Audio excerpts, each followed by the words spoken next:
Hola, profe, buenos días. Hola, profe, Buen día, buenos días. profesor. Buenos días, buenos días. Muy bien, vamos a continuar con el tema en el que nos quedamos antes del examen, que fue la variable de oxígeno disuelto, ¿vale? Ustedes me dicen si ya habíamos revisado esta parte o me regreso un poco atrás.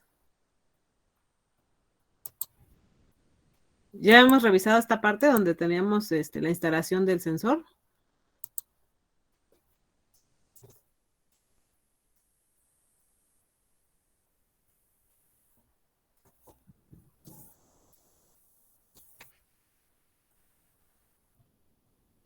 Esta parte sí la habíamos visto, ¿no?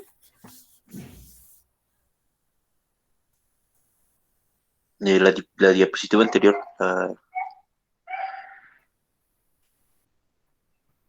No, ¿Esta sí? la otra.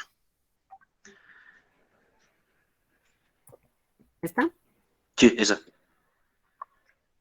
Aquí nos habíamos quedado más o menos, ¿no? La vez pasada. Sí.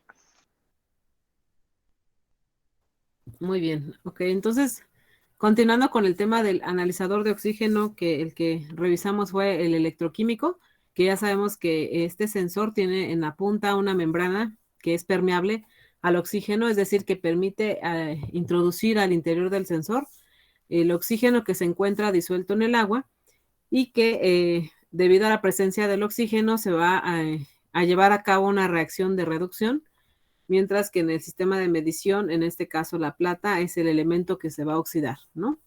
Entonces, en estas reacciones de óxido-reducción hay un intercambio de electrones, mientras que una especie química pierde electrones, la otra los va a ganar y por lo tanto se va a generar un incremento en una corriente que va a poder ser medida y convertida en datos de oxígeno disuelto que posee el agua. Los instrumentos están diseñados para proveer una medición de la concentración o composición de oxígeno equivalente de 0, por ejemplo, a 45 miligramos por litro, que dijimos que esto es equivalente a decir de 0 a 45 partes por millón. Ajá. Es decir, 45 miligramos de oxígeno que pudieran tener disueltos el agua en las diferentes muestras.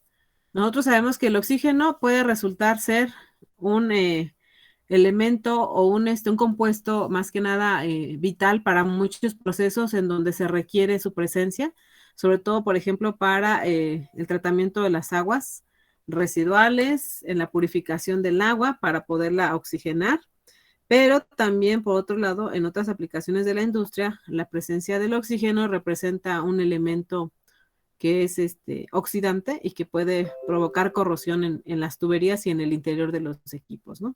Entonces, por un lado, para aplicaciones orientadas al desarrollo de la vida acuática puede resultar ser favorable tener la presencia de oxígeno, pero para otros casos, inclusive, se implementan algunos métodos físicos y químicos para poder eliminar o reducir los niveles de oxígeno disuelto que pueda tener el agua, ¿vale? Y para ello, pues es importante saber que vamos a encontrar diversos sensores que nos van a permitir medir y controlar la variable de oxígeno disuelto que se tiene en los diversos procesos. Podemos tener instrumentos con cuerpos de acero inoxidable para aplicaciones en industria alimenticia, industria farmacéutica, y por otro lado para la industria más que nada de tratamiento de aguas o algunos procesos químicos, vamos a tener un sensor cuyo cuerpo sea de un CPVC que va a ser resistente a las adversidades del medio en donde se exponga, ¿no? Entonces, dependiendo de las aplicaciones, vamos a encontrar los cuerpos de construcción de esos sensores de diversos materiales. Entonces, podemos adaptarlos, por ejemplo, en una línea para medir directamente en el flujo de una corriente del proceso el nivel de oxígeno en una conexión en T, como lo estamos observando en esta diapositiva, o bien puede estar totalmente sumergido nuestro electrodo en el seno de algún reactor, de un recipiente, de algún, ¿cómo se llama? Área destinada para, por ejemplo, el tratamiento de las aguas residuales en las lagunas de oxidación, que son como albercas. Ahí se puede sumergir completamente el sensor para medir los niveles de oxígeno. Todo dependerá de la aplicación en donde se vaya a implementar este sensor. Y precisamente para reforzar el tema del tratamiento de aguas residuales, que es en donde vamos a ver una oportunidad para la implementación de diversos esquemas de control. Bueno, pues aquí les ilustro esta parte en donde a resumidas cuentas se ilustra lo que es el tratamiento primario, el tratamiento secundario en la parte inferior y en la parte superior a la derecha, el tratamiento terciario, que es el tratamiento último que se le realiza al agua para poderla liberar o para poderla reutilizar dentro de la misma planta. Todo dependerá de los requerimientos de agua o suministro de agua que necesite la planta para que incluso en vez de desecharla la podamos reutilizar, ¿no? En algunas plantas de tratamiento de aguas incluso los dueños de las compañías colocan unas pequeñas peceras para demostrar que el agua que se está limpiando a través de este proceso es un agua apta y limpia para que se pueda descargar sin riesgos directamente hacia el mar o hacia el río. Y precisamente tienen ahí grandes peceras con algunas especies acuáticas en donde se puede visualizar, no sé, algunos tipos de peces, de algunos otros animales acuáticos, que prácticamente vemos que están en contacto directo con el agua que se está sacando del proceso para que se demuestre que pues al menos los niveles de materia orgánica y las propiedades físico-químicas que tiene el agua después de que ha sido tratada, pues es la adecuada para poder garantizar que se pueda descargar sin problemas o riesgos hacia el medio ambiente, ¿no? Eso en teoría es lo ideal que debería estar pasando en todas las plantas de tratamiento de aguas en el mundo. Sin embargo,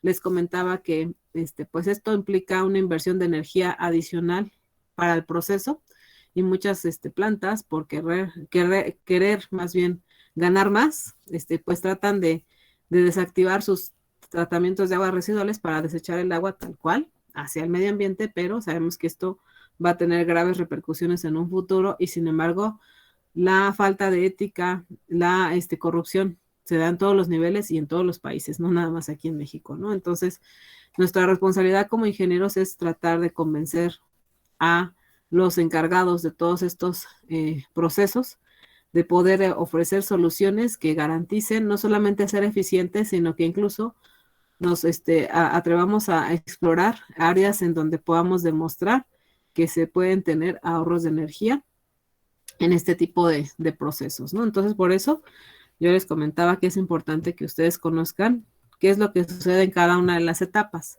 Entonces, en estas diapositivas viene lo que es el tratamiento primario, que dentro de ellos se puede ser desde la sedimentación, una flotación e incluso la neutralización del pH en ese punto, ¿no? Entonces, una vez que se colecta, el agua, se pasa por un sedimentador para que por el efecto de la gravedad se separen los materiales sólidos. Si se tienen fases más ligeras que el agua, por ejemplo, algunos residuos de aceites, algunos, no sé, residuos de fibras o pajas que queden en la parte superior del agua, pues estos se pueden separar mediante el primer tratamiento, que es el tratamiento primario, ¿no? Que ya dijimos que puede ser sedimentación o la flotación para que se puedan retirar grasas, espumas, aceites, etcétera, etcétera, ¿no? Luego de ahí, lo que podemos hacer es ya que se separa el agua, se puede neutralizar para que su pH quede entre un valor de 6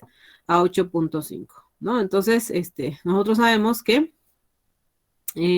para ciertas aplicaciones hay que ajustar el pH para que podamos garantizar el desarrollo adecuado de los lodos activados, que ya sabemos que es un consorcio de microorganismos especializados para degradar la materia orgánica que está disuelta en el agua. Entonces, ¿cómo nos vamos a deshacer de todas esas moléculas contaminantes? Pues ya sabemos que existen unos microorganismos que por su evolución han desarrollado esa capacidad para poder metabolizar esos materiales que son contaminantes y que vamos a apoyarnos de esos microorganismos para poderlos degradar. Entonces, ese tratamiento que sigue es entonces el secundario, en donde vamos a poner en contacto el agua mediante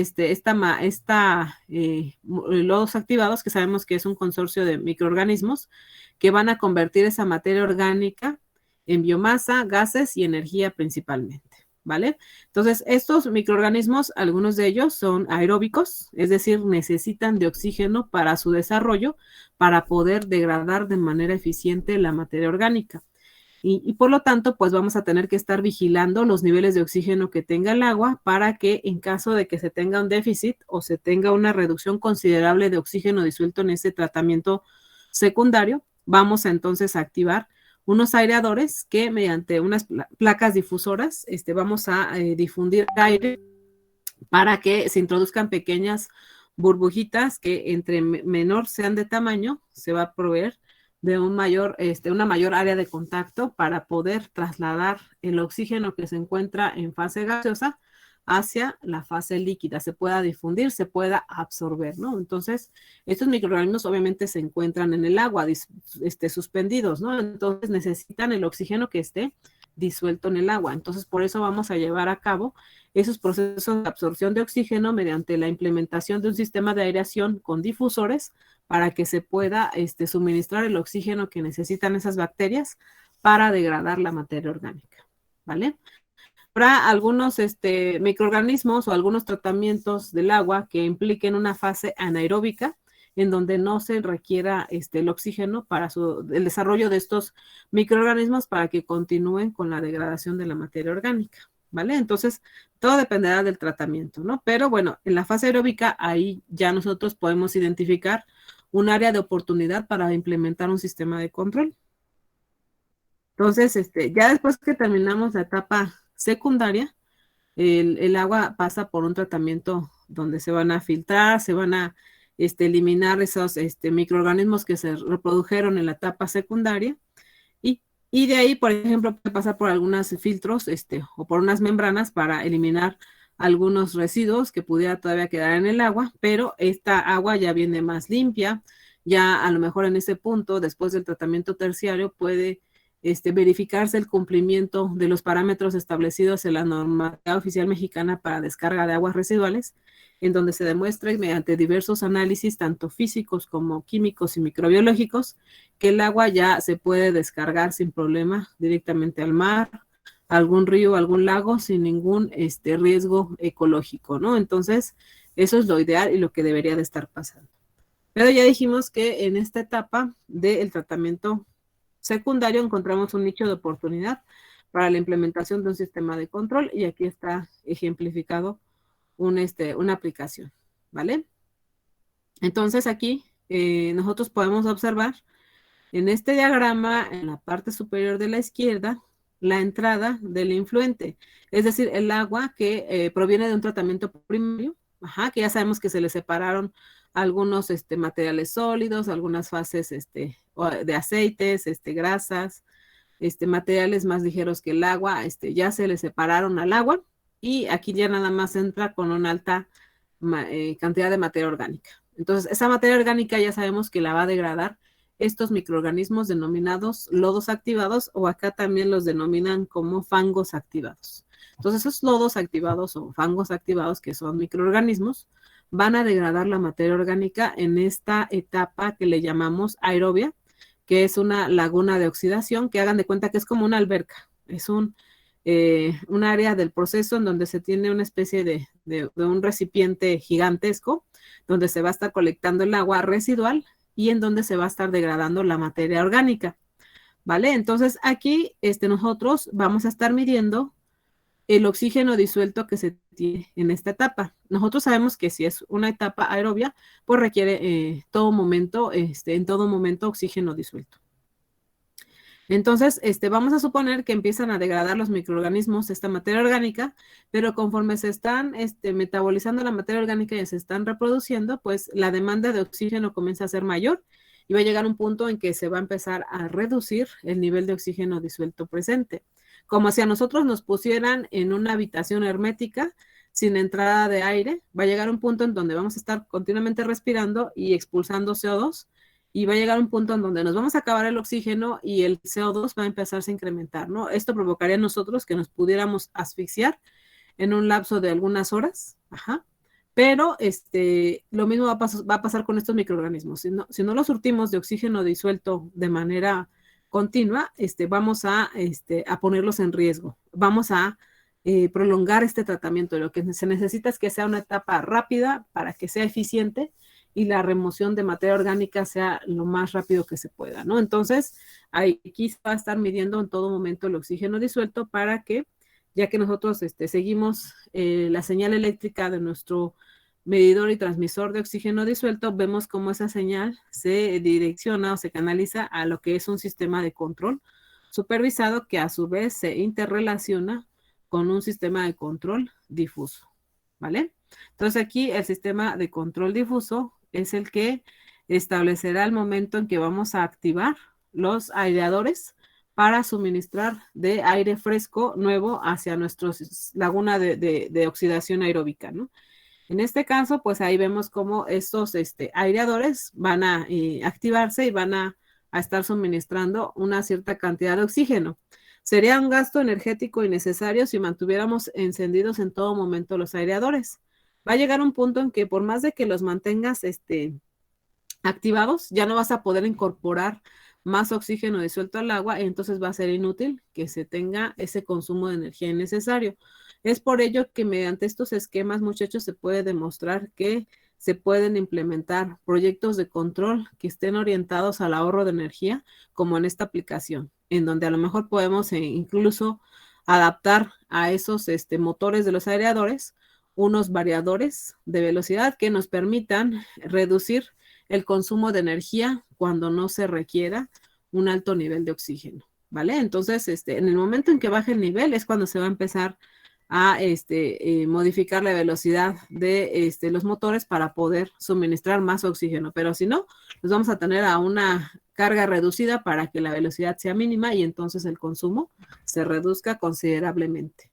Si ustedes se meten, por ejemplo, a la página de algún proveedor de variadores de velocidad, como lo puede ser algunos modelos de Rockwell Automation o de ABB, ellos especifican en los casos implementados con éxito que se pueden tener hasta un 50% de ahorro de energía en los sistemas de aireación para algunas aplicaciones como lo puede ser el tratamiento de las aguas residuales, ¿vale? Entonces, esa es la manera en que nosotros podemos ampliar nuestros panoramas, muchachos, para poder implementar los sistemas de control en los procesos, ¿vale? Para que nosotros podamos promover que la automatización no está aquí para quitar empleos, sino más bien para dar soluciones para hacer más eficientes los procesos, para que de esta manera podamos convencer y revertir la idea de que los tratamientos de aguas residuales consumen mucha energía. Sí, van a consumir una energía, pero si nosotros invertimos tecnología, a la larga nos va a traer procesos con ahorro de energía que nos garanticen que a lo mejor de esta manera ya no se vean como tratamientos que nada más van a consumir energía, sino simplemente se tiene que hacer esto por una cuestión de responsabilidad social, sobre todo por una cuestión ética para evitar que se siga contaminando este planeta, ¿no? Entonces, por eso yo les hacía mucho hincapié en que nosotros tenemos que brindar esas soluciones y empezar a cambiar las formas de trabajo de muchas de las empresas que a pesar de las tecnologías que manejan, luego no se dan cuenta que tenemos varias áreas de oportunidad para promover proyectos en los que se demuestren ahorros de energía, en donde se demuestren beneficios para tener procesos más eficientes, ¿no? Entonces, todo eso se puede lograr con las implementaciones exitosas de algunos sistemas de control, como lo estamos viendo ahorita en este momento con este esquema, ¿vale? Entonces, este sistema de control se basó en la implementación de un algoritmo basado en lógica difusa. Entonces, nuevamente, para promover que los temas que se van a revisar en la optativa de control avanzado también pueden tener una orientación en este tipo de aplicaciones como lo es el tratamiento de las aguas residuales. Muy bien, para quien le interese, que le guste este tema, me puede consultar y pedir el artículo completo donde se documenta este caso, ¿vale? Muy bien, entonces, con esto acabamos el tema de oxígeno disuelto. Ajá, no sé si tienen alguna duda, ¿sí quedó claro, muchachos?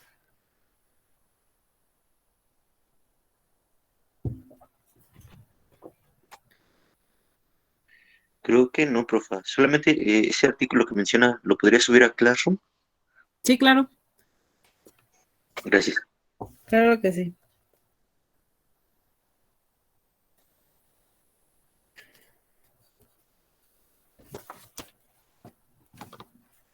Aquí lo estoy anotando para que no se me olvide. Muy bien. Entonces, bueno, yo espero que toda esta materia de instrumentos analíticos les pueda ampliar ese panorama a donde podemos proyectar esas soluciones en donde se pueden implementar diversos esquemas de control, en donde los más expertos en ello van a ser ustedes, ¿no? No vamos a esperar a que otros expertos desarrollen estas soluciones, dado que ustedes son estas profesionistas que tienen tanto el perfil y conocimiento de los procesos, de la instrumentación y obviamente de los sistemas de control. Es lo que se espera de ustedes, ¿no? Muy bien, entonces ahora respecto a los sensores de oxígeno en fase gas. Entonces, así como hay aplicaciones que ya vimos están orientadas en medir el oxígeno que se encuentra disuelto en el agua, ahora vamos a estudiar los analizadores que nos permiten medir el nivel de oxígeno, pero que hay en el ambiente o que hay en una fase gaseosa, ¿vale? Entonces vamos a partir con el concepto de paramagnetismo, que es una propiedad o cualidad única en el oxígeno. Si no la habían escuchado hablar, vamos a ver de qué trata, ¿vale?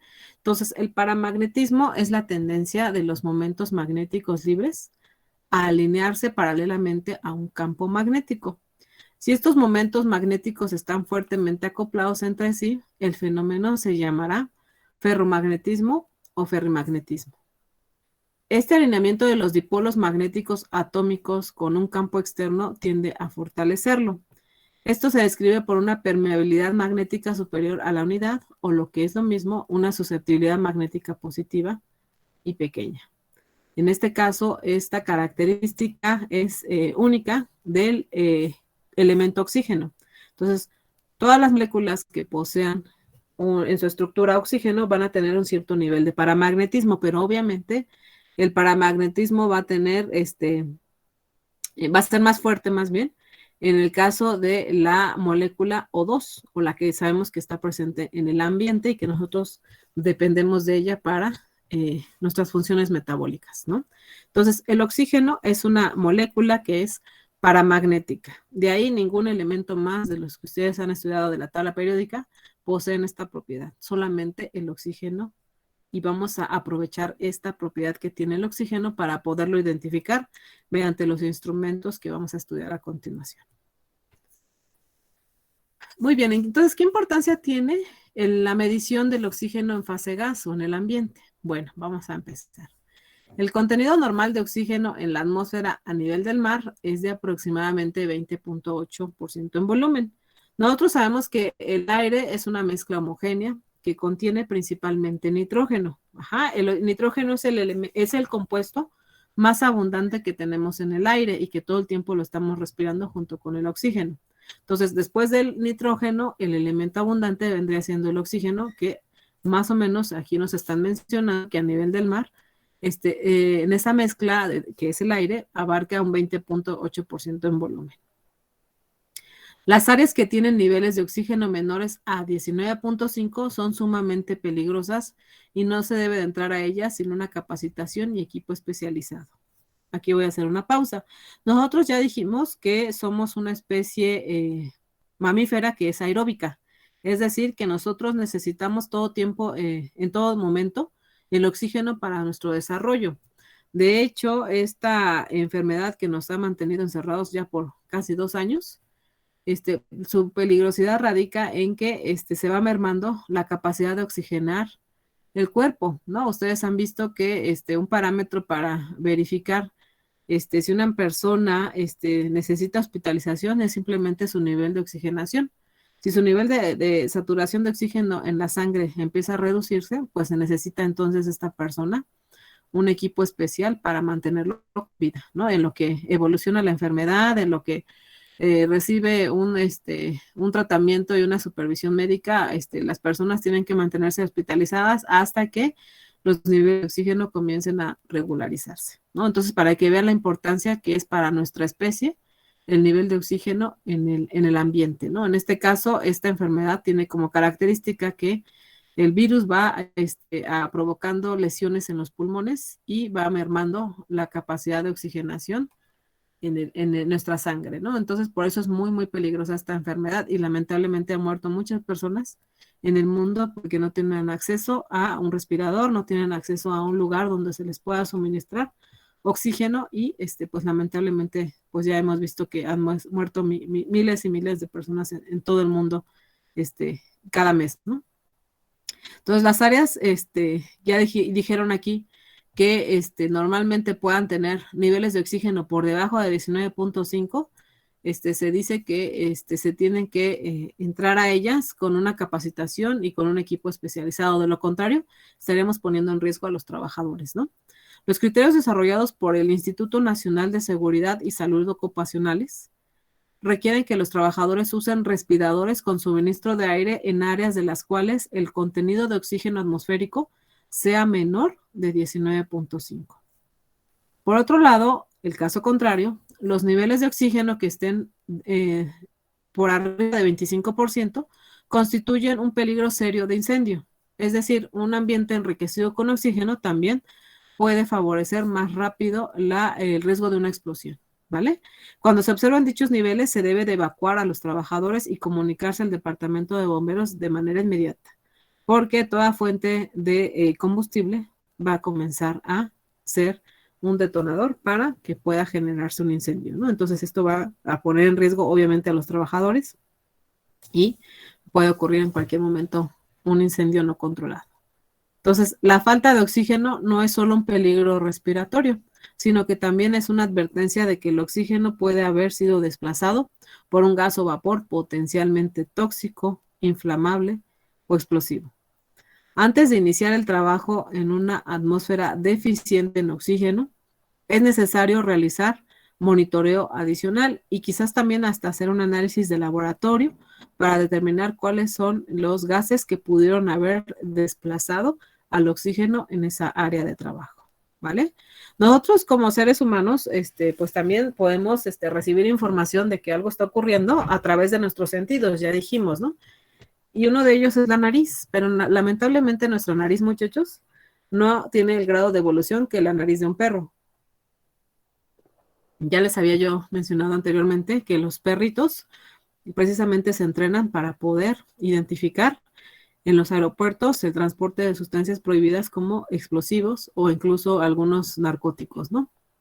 Bien, pues los perros se han estudiado sus capacidades en ese aspecto y se ha identificado que el área que abarca las células capaces de recibir aroma o las células especializadas para la recepción de aromas en la nariz de un perro abarca un área el equivalente a una hoja de tamaño carta, ¿vale?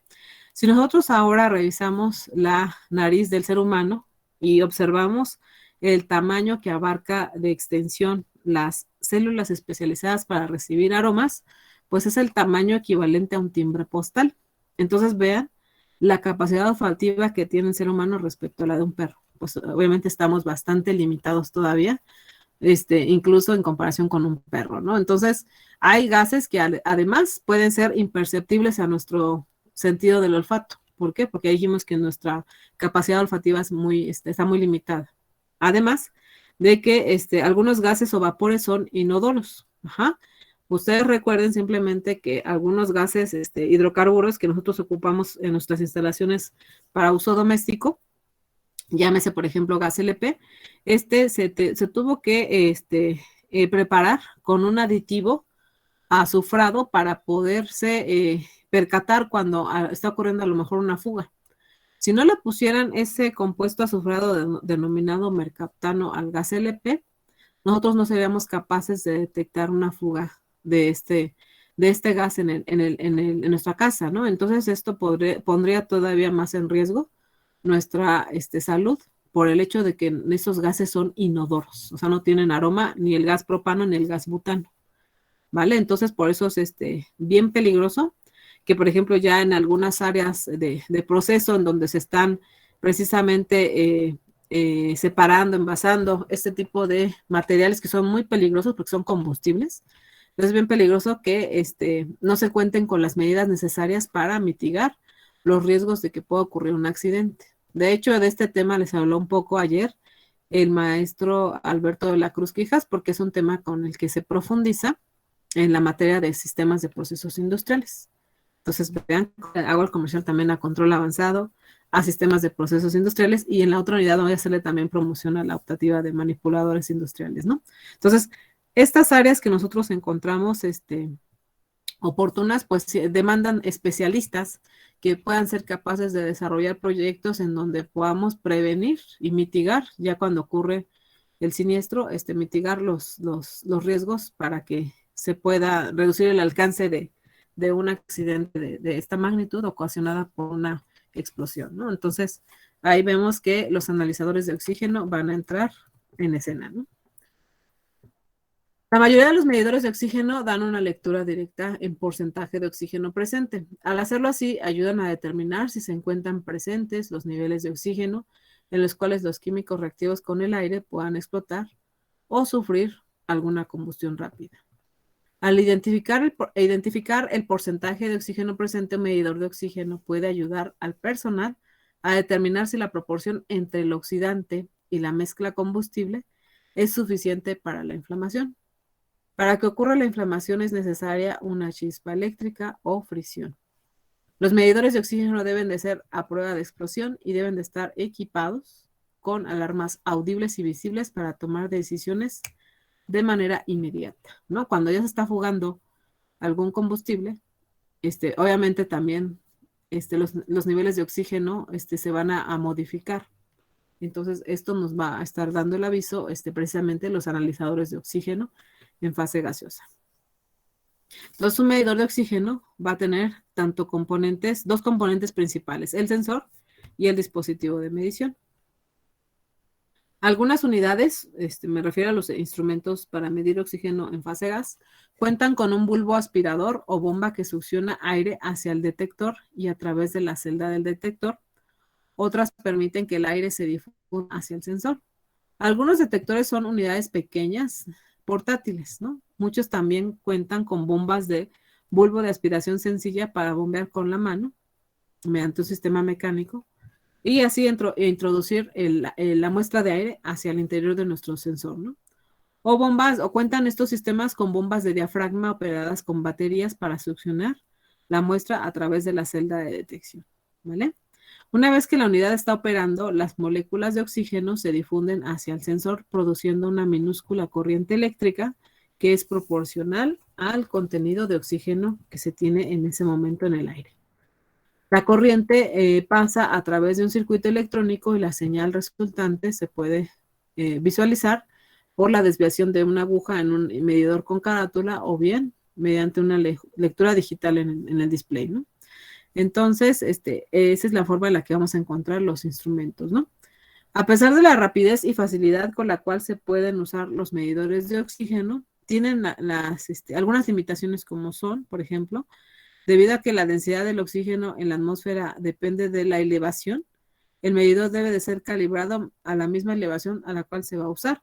Recordando que no es lo mismo el nivel de oxígeno que tenemos aquí en la Ciudad de México que el que tenemos en una ciudad a nivel del mar o en una ciudad todavía más alta, ¿no?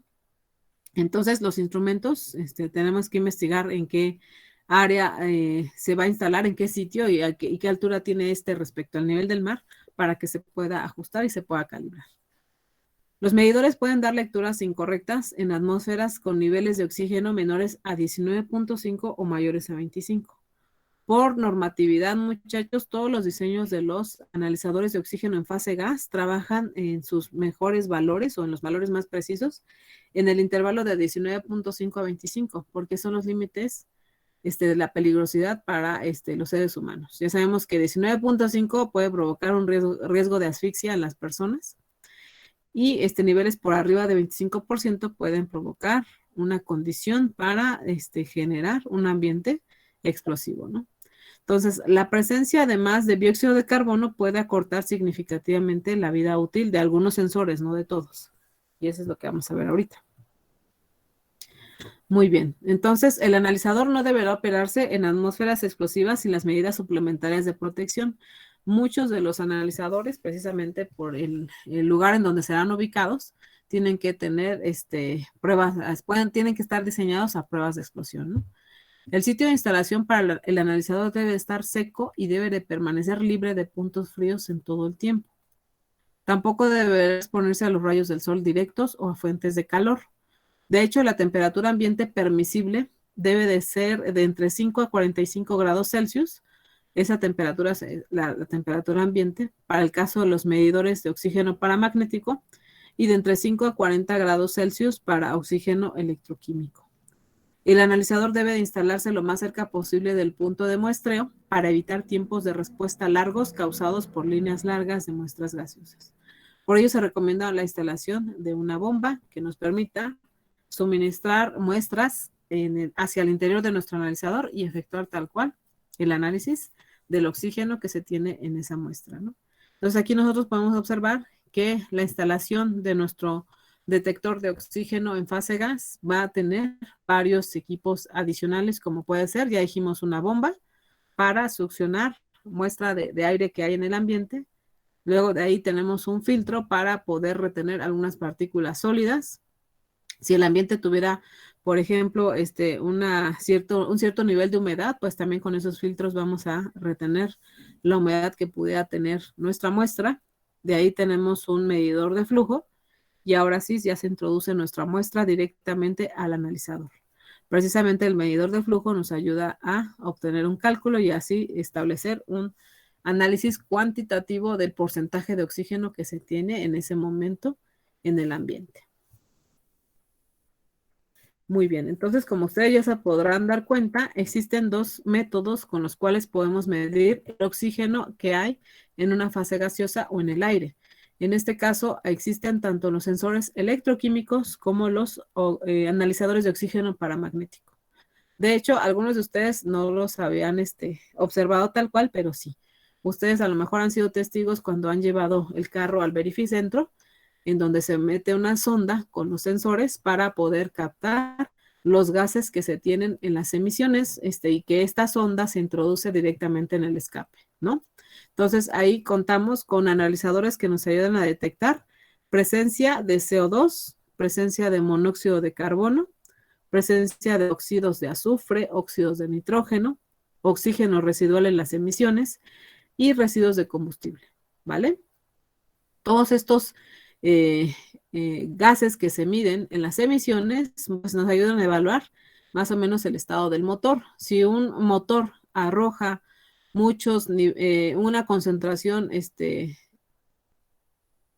considerable de combustible residual, quiere decir que no está quemando adecuadamente en la cámara de combustión ese motor, no está quemando de manera adecuada la gasolina, por ejemplo, ¿vale?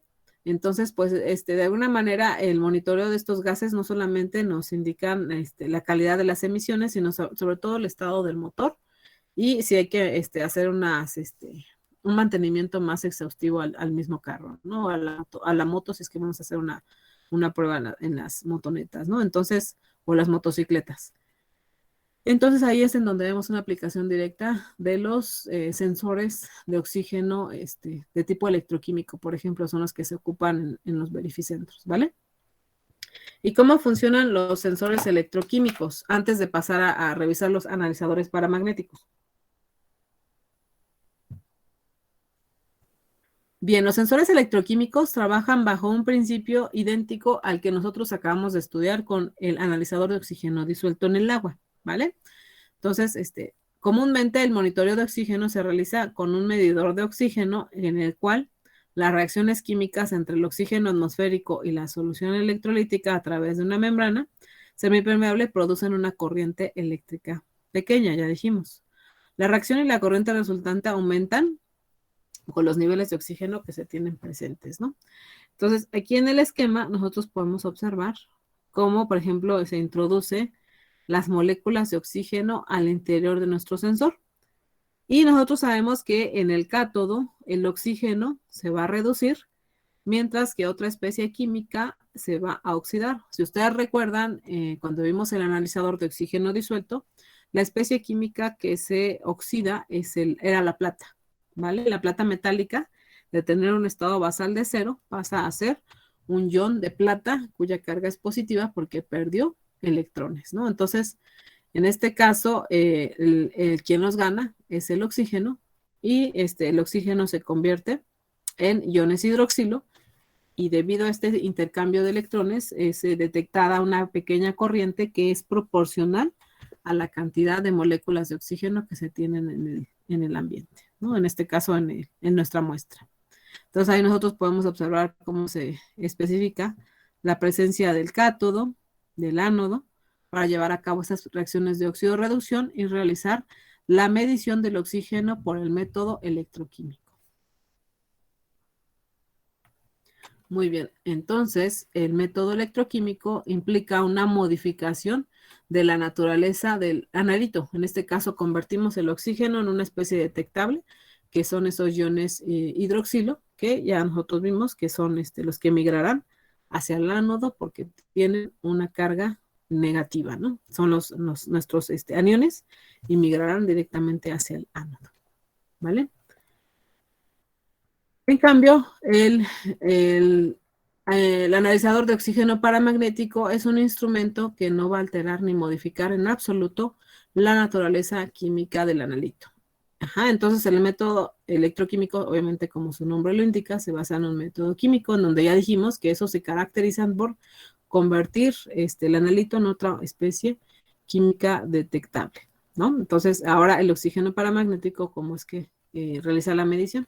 Bueno, el analizador paramagnético o la celda paramagnética va a tener los siguientes componentes. Podemos observar nosotros en este esquema en la parte superior la entrada o el suministro de nuestra muestra gaseosa hacia el interior de la celda, ¿no? Entonces, por aquí, mediante una línea, conectamos este filtro a nuestra entrada de muestra, ¿no? Entonces, la muestra llega al filtro para retener partículas, ya dijimos, para que el aire, pues, se pueda depurar un poco para que pueda pasar a la celda de paramagnetismo. Pero antes, incluso, debe de pasar por un intercambiador de calor para enfriar nuestra muestra.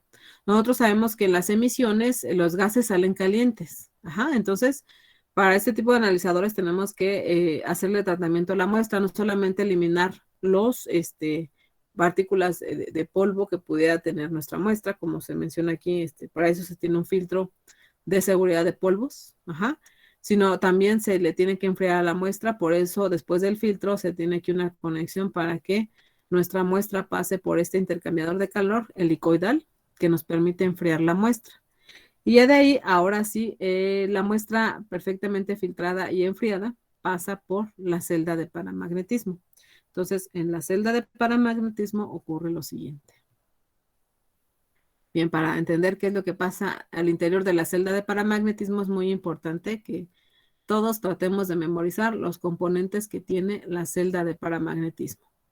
Obviamente, como su principio de funcionamiento depende de un campo magnético, nuestra celda de paramagnetismo va a contener un imán permanente, ¿no? Que está ubicado aquí en el bloque número 1.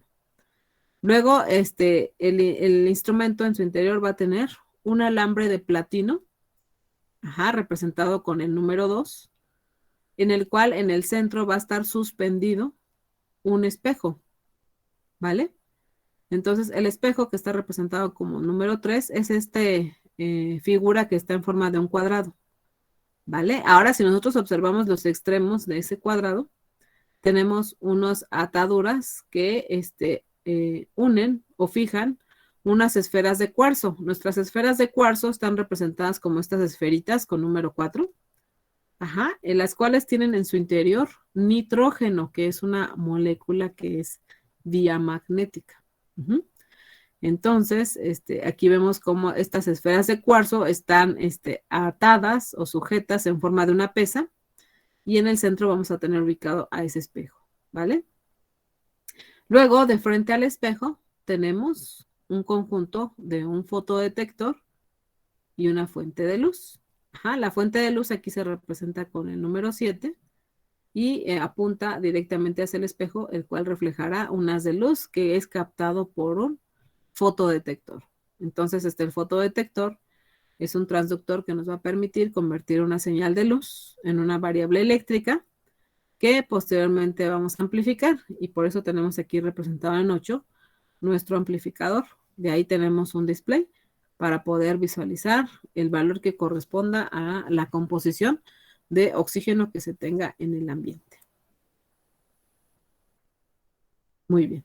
Entonces, dos esferas de cuarzo llenas de nitrógeno, que por cierto el nitrógeno dijimos que es un material diamagnético que no va a tener capacidad de interactuar ante ese campo magnético.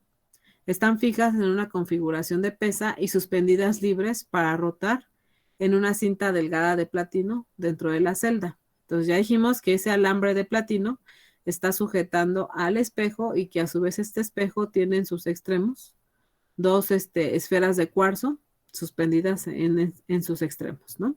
Entonces, un espejo pequeño refleja un rayo de luz que proviene de una fuente de luz y lo dirige hacia un fotodetector y está montado en esta cinta, ¿no? El espejo.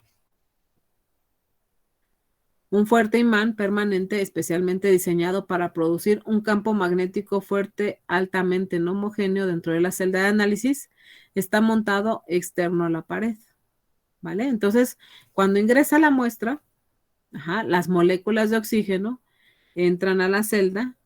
Su paramagnetismo les causará que sean atraídas hacia la región de mayor fuerza del campo magnético. Entonces, las moléculas de oxígeno ejercen fuerzas diferentes, las cuales producen una torsión que actúa en el arreglo de las esferas y la pesa suspendida, junto con el espejo montado en su cinta de suspensión. Esta será rotada angularmente fuera de la posición de equilibrio.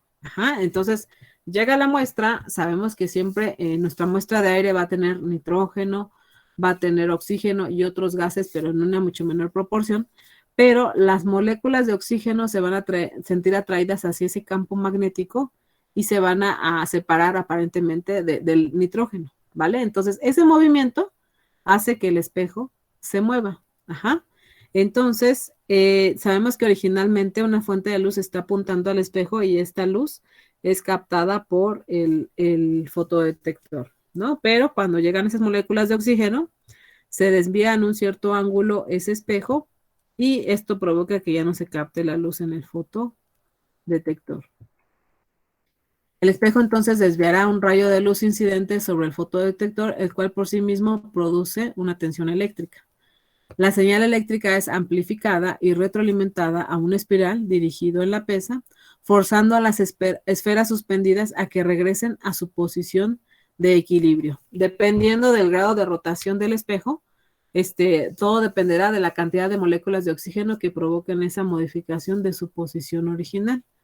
Entonces, vamos a requerir suministrar una energía que nos garantice que el espejo pueda regresar a su posición original, pero todo ello dependerá de la cantidad de moléculas de oxígeno que hayan provocado el cambio en la posición de nuestro espejo.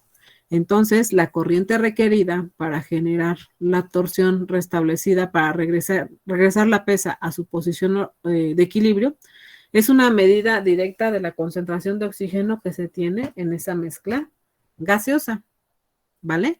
Entonces, de esta manera es como se realiza la medición del oxígeno al interior de una celda de paramagnetismo. Posteriormente, la muestra se retira y se vuelve a introducir otra nueva muestra y así sucesivamente para obtener datos en ciertos intervalos de tiempo, ¿vale? Bien, no sé si tienen alguna duda, ¿sí quedó claro cómo funciona el principio de la celda de paramagnetismo?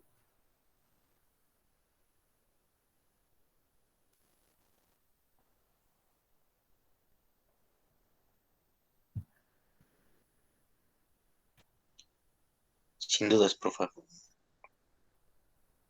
Sí, profesora. Todo bien, profe. Muy bien.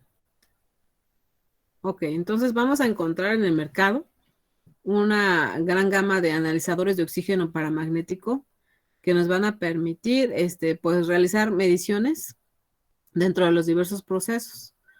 Aquí nosotros observamos algunos instrumentos que obviamente, dependiendo de la aplicación, algunos diseños están a prueba de explosión.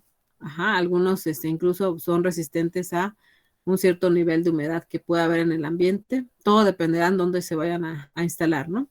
Pero bueno, en dónde, ¿qué normatividad mexicana hace mención de este tipo de analizadores? Por ejemplo, tenemos la NOM 085 de la Semarnat en su edición 2011, que nos habla sobre la contaminación atmosférica, los niveles máximos permisibles de emisión de los equipos de combustión de calentamiento indirecto, ¿vale? Entonces ahí ustedes les voy a pedir que de favor bajen esa norma para que puedan visualizar los métodos de análisis que nos especifican aquí para medir algunos gases en las emisiones, que ya dijimos que pueden ser desde el CO2, el monóxido de carbono, el oxígeno, residuos de combustible, e indudablemente también se mide los niveles de oxígeno en las corrientes de las emisiones, ¿vale? Así como en el verificentro se hace todo un análisis y se obtiene esa información de lo que estamos expulsando de los motores de combustión mediante los escapes al ambiente. También ahí se hace las mediciones, asimismo en los altos hornos, en las, ¿cómo se llaman? Las calderas, en todos los sistemas de combustión que operan a diario en las diferentes empresas, ¿no? Entonces, todas las empresas que operen con diversos sistemas de combustión están obligadas a aplicar cabalmente esta normatividad que establece los niveles máximos permisibles de esos materiales que están presentes en las emisiones, ¿no? Me refiero a materiales al CO2, al monóxido, que son productos o desechos de la combustión. Muy bien, entonces aquí nos presentan las características de un medidor basado en una célula paramagnética, que nos hacen mención que es de respuesta rápida, baja sensibilidad cruzada a gases residuales. ¿Qué entendemos, muchachos, por esta característica de baja sensibilidad cruzada a gases residuales?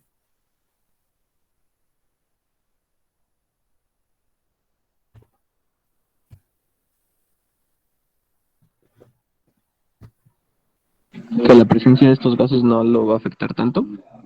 Exactamente, que la presencia de otros gases no van a afectar en lo absoluto la medición del oxígeno en fase gas. ¿Por qué? Porque precisamente ¿quién es el único compuesto en las emisiones que es paramagnético?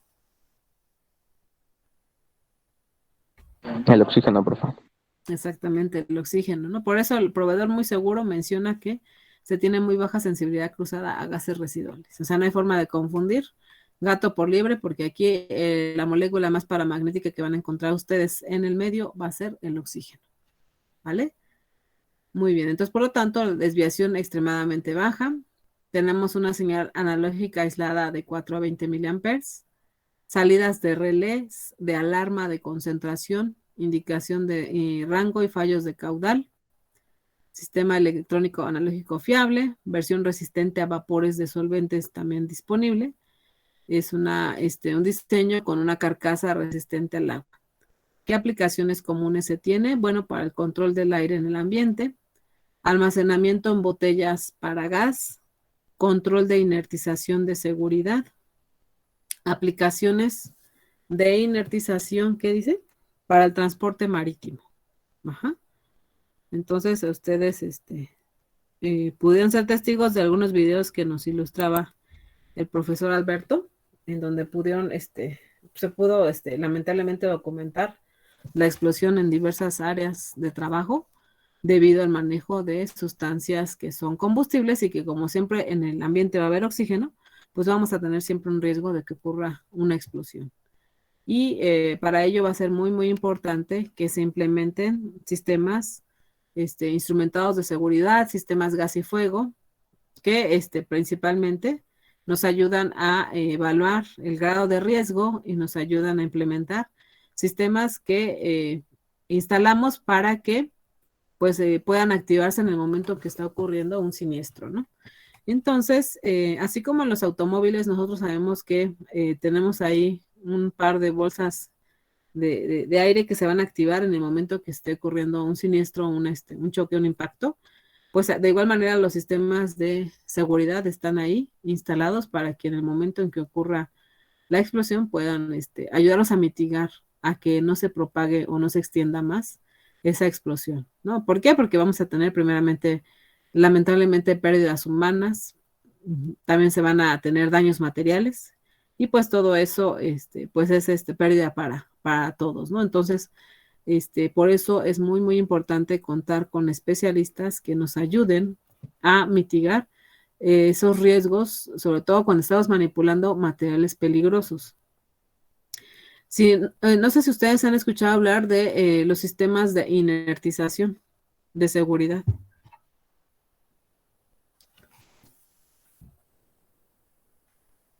No, profe. No, profa. ¿Mm? ¿A qué le suena el término inertización?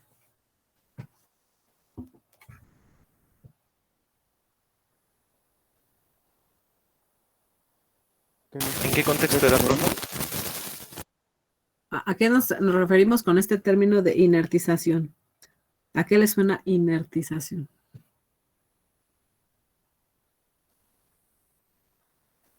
Ah, que tiene que ver con algo inerte. Con algo inerte. ¿Y qué es qué eran los gases inertes, muchachos?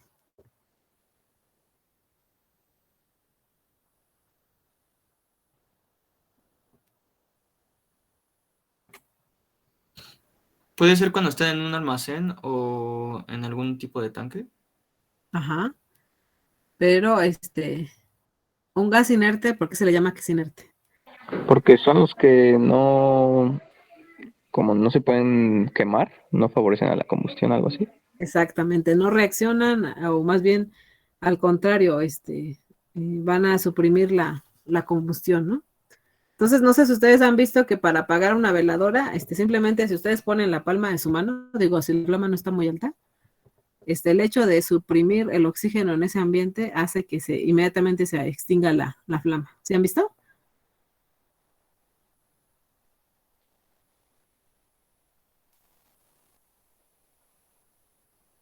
Sí, profa. Muy bien, entonces, ahora si nosotros lo aplicamos esto a nivel macro, si nosotros implementamos un sistema que pueda vertir al ambiente un gas inerte como lo es el nitrógeno o como lo es el CO2, esto va a ayudar a diluir el oxígeno que hay en el ambiente y por lo tanto, al no haber oxígeno, el riesgo de explosión se reduce bastante.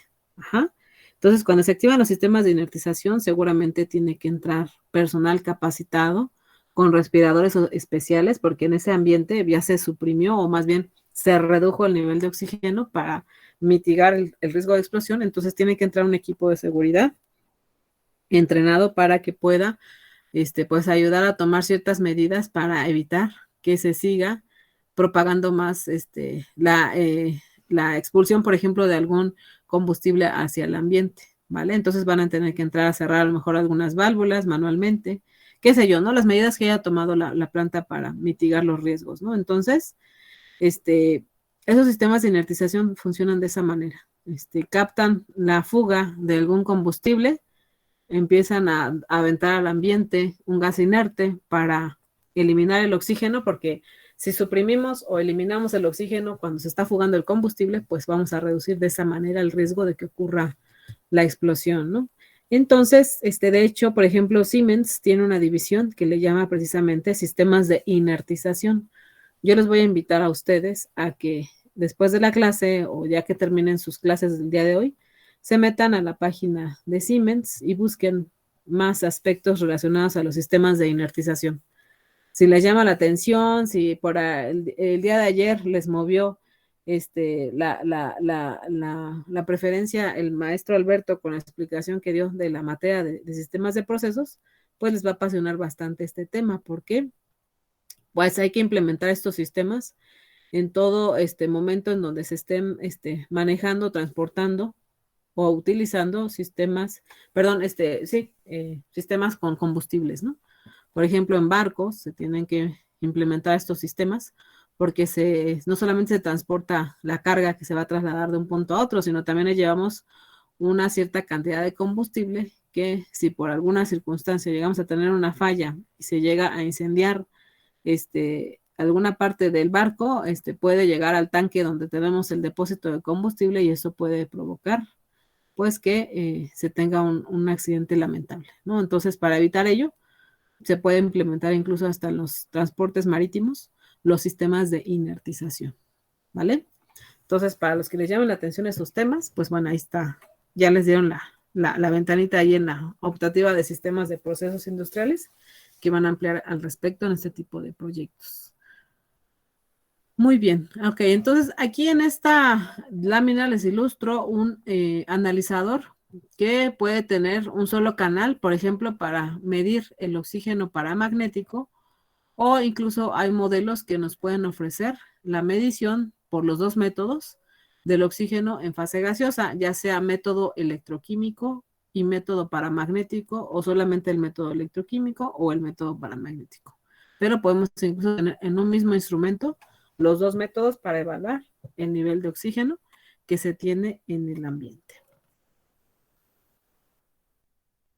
Podemos contar también con equipos portátiles, como este que estamos observando aquí, que mide de forma precisa la composición de mezclas de gases comunes, tanto en campo como en aplicaciones en industria ligera, así le llaman, ¿no? ¿Qué características tienen este tipo de equipos? Bueno, aquí la marca que les acabo de presentar, la 5200 HD, ofrece tanto sensores paramagnéticos como sensores basados en tecnologías de infrarrojo para medir otro tipo de moléculas. En este caso, ese tipo de sensores los vamos a estudiar ampliamente en la siguiente unidad. Todas las tecnologías de UV, infrarrojo, visible, rayos X, las vamos a estudiar en la siguiente unidad. Bueno, aquí en particular esta marca que ofrece mediciones de oxígeno paramagnético y sensores de infrarrojo para la detección, por ejemplo, de combustibles, ofrece resultados fiables y precisos con mínimos costos de mantenimiento y funcionamiento. Diseño compacto, tamaño reducido y correa de transporte para fácil uso. Con una interfaz digital desarrollada con la ayuda de los comentarios de los clientes, ¿no? Para hacerlo más amigable. Con alarmas de concentración y alarmas sonoras configurables para el usuario.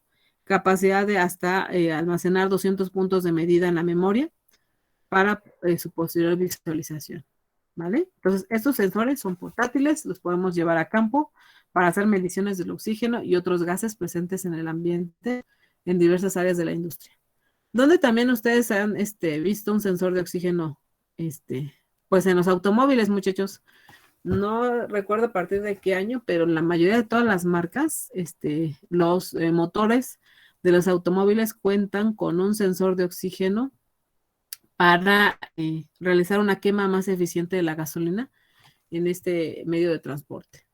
El correcto funcionamiento de los sensores de oxígeno resulta importante cuando se trata de la economía de combustible del vehículo y la reducción de las emisiones de gases dañinos.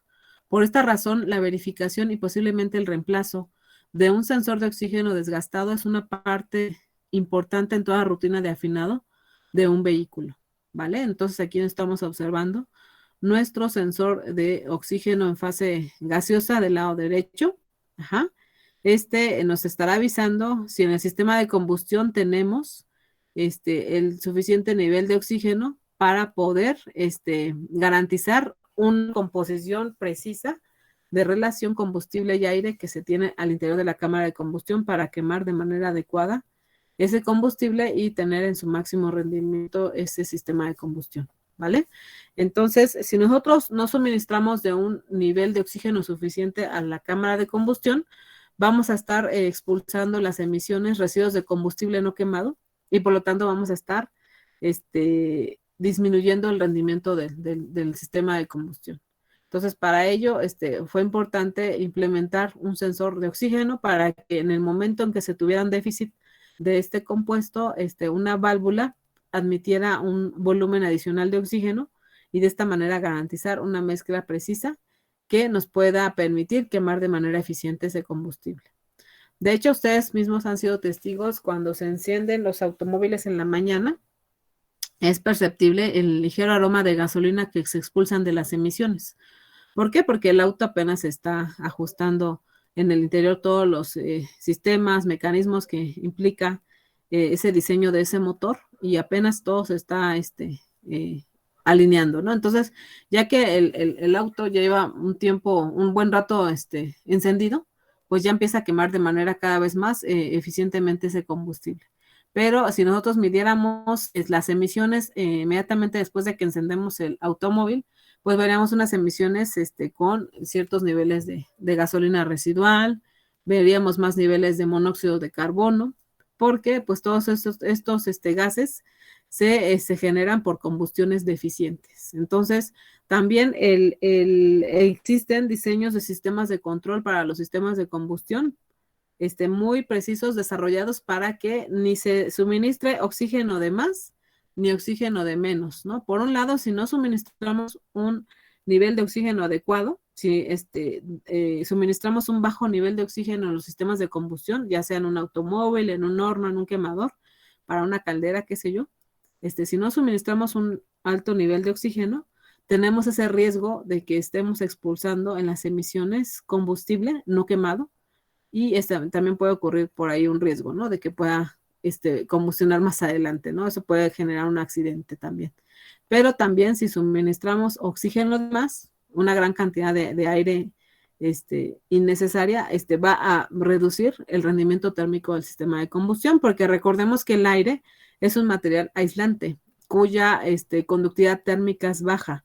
Entonces, si nosotros suministramos oxígeno de más, pues vamos a mermar el rendimiento térmico de ese sistema de combustión. Entonces, hay un ligero equilibrio entre la proporción de combustible y aire que se tiene que dosificar, y todo depende mucho del tipo de combustible. No es el mismo nivel de oxígeno que requiere, por ejemplo, para la quema de un mol de metano, que un mol de gas LP, o de un mol de gas no sé, de los componentes que tienen la gasolina, el isoctano, por ejemplo.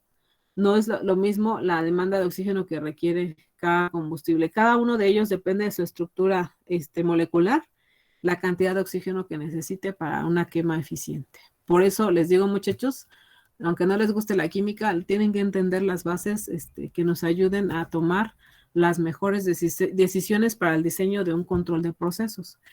Por ejemplo, si ustedes se meten ahorita a la página de Honeywell, pues ellos tienen toda una división para el diseño de los sistemas de control de combustible y aire en los sistemas de combustión, ¿vale? Entonces, nuevamente insisto, a los que les gusten los automóviles, aquí vemos nuevamente un sensor de oxígeno que nos puede dar soluciones para mejorar el rendimiento de un motor. A los que les gusten los sistemas de combustión, ahí se pueden meter a la página de Honeywell para documentarse cómo se hacen estos diseños de sistemas de control de la relación aire-combustible para quemar de manera más eficiente los combustibles en los diversos procesos, ¿no? Y este control es independiente de otros sistemas de control que operan en una caldera, ¿no? Que ya vimos que se controlan los niveles de oxígeno disuelto, se controlan los niveles de conductividad eléctrica, y también se controla el nivel de agua al interior de una caldera. Entonces, pues todo ello, las aplicaciones son muy, muy diversas, dependerá mucho hacia qué área se quieran mover, pero lo que sí quiero que se lleven en mente es que los analizadores o los instrumentos que estamos revisando en esta materia nos pueden dar soluciones muy diversas en muchas áreas de la industria, ¿vale? Entonces también a los que les guste la parte de los automóviles, las motocicletas, todo esto, lo especifica la norma 167 de la Semarnat 2017, que es la que acatan los verificentros para poder verificar los límites máximos permisibles de las emisiones de contaminantes para los vehículos automotores que circulan en las entidades federativas, por ejemplo, aquí en la Ciudad de México, en Hidalgo, en el Estado de México, en Morelos, en Puebla y Tlaxcala. Si ustedes descargan esa norma, van a observar los métodos de prueba para la evaluación de dichos límites y las especificaciones de tecnologías de información y hologramas que se deben de emplear para ese tipo de pruebas, ¿vale? Entonces, esta diagramita, por ejemplo, lo saqué de una página de Bosch, porque Bosch es un proveedor de muchas partes que se incluyen en los automóviles. Entonces, también si quieren saber más sobre analizadores de oxígeno para la industria automotriz, pues se pueden meter a la página de Bosch y ahí pueden encontrar más información, ¿vale? Muy bien. ¿Dónde más vamos a poder implementar los analizadores de oxígeno en fase gas? Bueno, los analizadores de gases, vamos a ocupar, perdón, para análisis de gases de salida de calderas y plantas de energía, para el control de fermentadores en procesos biológicos, plantas de residuos y sitios de vertederos de basura, monitoreo de aire en sitios de trabajo y túneles. No sé si ustedes recuerdan, muchachos, cuando estaban viendo en las caricaturas que estaban haciendo una representación de que algunas personas estaban excavando en algunos túneles a ciertas profundidades y se llevaban una jaulita con unos canarios. ¿Ustedes saben para qué se ocupaban o se llevaban unos canarios a esas actividades para minería y todo eso? Para la detección de los gases tóxicos. Exactamente, ya cuando veían que los pajaritos empezaban a inquietar o incluso se empezaban a desmayar, era una señal de que tenían que salir corriendo de esas zonas porque se habían reducido los niveles de oxígeno o bien se tenía la presencia de gases tóxicos, como lo acaba de comentar su compañero. Entonces, ahora para no sacrificar a los pajaritos, ustedes pueden llevar analizadores de oxígeno que nos ayuden, por un lado, a verificar si un ambiente tiene todavía el nivel suficiente de oxígeno para continuar trabajando, o bien si ya hay que suministrar a los trabajadores con equipos, con respiradores especiales para mantenerse trabajando en esas áreas. E incluso antes de mandar a los trabajadores hay que hacer un muestreo para verificar si la reducción de oxígeno se debe a que se tenga presencia de algún gas tóxico, como lo comenta su compañero. Entonces ahí se tienen que tomar muestras, se tienen que llevar a un laboratorio con algunos equipos como los cromatógrafos de laboratorio para investigar si hay alguna sustancia que pudiera ser peligrosa para los trabajadores, ¿no? Para tomar sus previsiones, ¿vale? Así como los analizadores de oxígeno también los vamos a emplear en emisiones para motores de combustión interna, como lo acabamos de ver, monitoreo de atmósferas de almacenamiento de frutas, industria metalúrgica, monitoreo de oxígeno para el control de la eficiencia de los quemadores, medición de seguridad de mezclas flamables, estudios fisiológicos. Hoy en día con lo que estamos padeciendo con lo de la pandemia, pues ahora los oxímetros se requieren para verificar la oxigenación de las personas o su capacidad para suministrar oxígeno por los procesos que nos ayudan en los que participa más bien nuestro sistema respiratorio, en particular los pulmones, porque son un destino de ataque del virus, ¿no? Suelen provocar daños en los pulmones y una manera de verificar ese grado de daño precisamente es mediante la medición continua del oxígeno en las personas, ¿no? La verificación de gases medicinales, etcétera, etcétera.